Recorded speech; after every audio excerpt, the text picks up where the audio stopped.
আসসালামু আলাইকুম বন্ধুরা, আশা করি সবাই ভালো আছেন। বন্ধুরা, নতুন সরকারের দায়িত্ব নেওয়ার সাথে সাথেই ইন্টারিম গভর্নমেন্ট বা ডক্টর ইউনূসের গভর্নমেন্ট অটোমেটিক্যালি তাদের কার্যকলাপ বা তাদের মেয়াদ শেষ হয়ে গেছে এবং তারা দীর্ঘ প্রায় 18 মাস, মোরলেস 18 মাস ক্ষমতায় ছিলেন বা এজ এ ইন্টারিম গভর্নমেন্ট হিসেবে দায়িত্ব পালন করছেন। বেশ কয়েকজন উপদেষ্টা, সহকারী উপদেষ্টা বা মন্ত্রী প্রতিমন্ত্রীর দায়িত্বে এবং একজন প্রধান উপদেষ্টা সহ এদের মধ্যে অনেকের নামেই বিভিন্ন রকমের দুর্নীতির অভিযোগ আসছে বা দুর্নীতির কথা উঠতেছে। এখানে আমি মনে করি যে দুর্নীতি, আমরা তো আসলে জাতি হিসাবে দুঃখজনক যে আমরা দুর্নীতি ছাড়া চলতে পারি না। এখন একটা দেশ 18 কোটি মানুষের দেশে 2, 4, 10 জন 20 জন যদি সৎ মানুষ থাকে, এই জাতিকে আপনি সৎ জাতি বলতে পারবেন না, ঠিক না? ঠিক তেমনি একটি সরকারে যদি 20 জন মন্ত্রী থাকে, সেখানে যদি 15 জন দুর্নীতিগ্রস্ত হয়, 5 জন যদি ভালোও হয়, অটোমেটিক্যালি সেই সরকারের বদনাম হয়ে যায় দুর্নীতিগ্রস্ত হিসাবে। কিন্তু আসলে সবাই তো আর দুর্নীতিগ্রস্ত নয় বা হইতে পারে না বা হওয়ার কথা না। যদিও সেটা দুঃখজনক। আমাদের দেশে আমরা ম্যাক্সিমাম হচ্ছি দুর্নীতিগ্রস্ত। যেমন ধরেন, আপনি যদি কাঁচা বাজারে যান, দেখবেন যে অসাধু ব্যবসায়ীরা ৳3 জিনিস ৳2 বেশি বিক্রি করতেছে, ৳5 বেশি বিক্রি করতেছে। করে না? মাছের বাজারে যান আপনি, দেখবেন পচা মাছটা ভালো বলে আপনাকে দিয়ে দিচ্ছে। এটাও তো দুর্নীতি। ঠিক না? তাহলে দুর্নীতি করতেছে না কে? আপনি একটা রিক্সায়ও চড়বেন। আপনি যদি ঠিকমতো দামাদামি করে না উঠতে পারেন, তাহলে ৳20 র ভাড়া হয়তোবা ৳50 হয়ে যেতে পারে। অসম্ভব না। এটাও তো অন্যায়। ঠিক তেমনি আপনি রিক্সায় উঠছেন, একজন গরিব রিক্সা চালক, সে আপনাকে চালিয়ে এক জায়গা থেকে আরেক জায়গায় নিয়ে যাচ্ছে।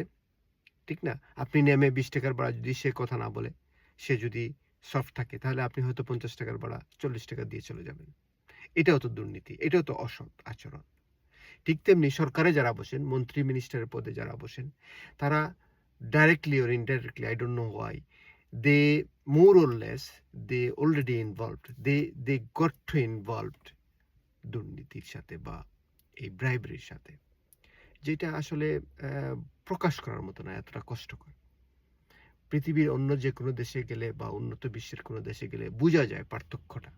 যে আমাদের দেশের অফিস আদালতে আমরা তো কম বেশি গেছি। আর এখানকার কাজগুলি কিভাবে হয়, মানুষ কিভাবে কাজ করে, পার্থক্যটা চোখে দেখা যায়।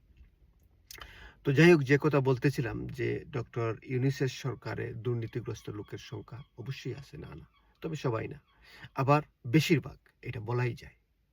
তবে কেউ কেউ আবার এটাকে রিউমার বানিয়ে ফেলতেছেন। কেউ বলছেন 100 কোটি, 500 কোটি, 10 বিলিয়ন নিয়ে গেছে। একজনের নামে আসিফ মাহমুদ সজীব ভুইয়া নাকি জানি, ওর নামে বলা হয়েছে সে 10 বিলিয়ন নাকি তার চেয়ে বেশি পাচার করে ফেলছে। 18 মাসে 10 বিলিয়ন পাচার করা কি সম্ভব? বাংলাদেশে কি এই অর্থনীতি আছে? 18 মাসে যদি 10 বিলিয়ন পাচার করতে হয়, 10 বিলিয়ন ধরেন, আপনি রাফলি বলেন 1 বিলিয়ন সমান 1000 কোটি টাকা, 1000 কোটি টাকা। তাইলে 10,000 কোটি টাকা, 10,000 কোটি টাকা যদি সে দুর্নীতি করতে হয় 18 মাসে, প্রতিদিন কত টাকা পড়ে, কত টাকা দুর্নীতি করা লাগে? এগুলি একটা গাঁজাখুরি গল্প, তাই না?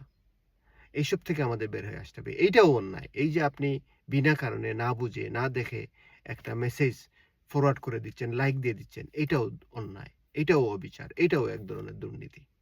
আশা করি আমরা এটা বুঝবো এবং বুঝার চেষ্টা করব।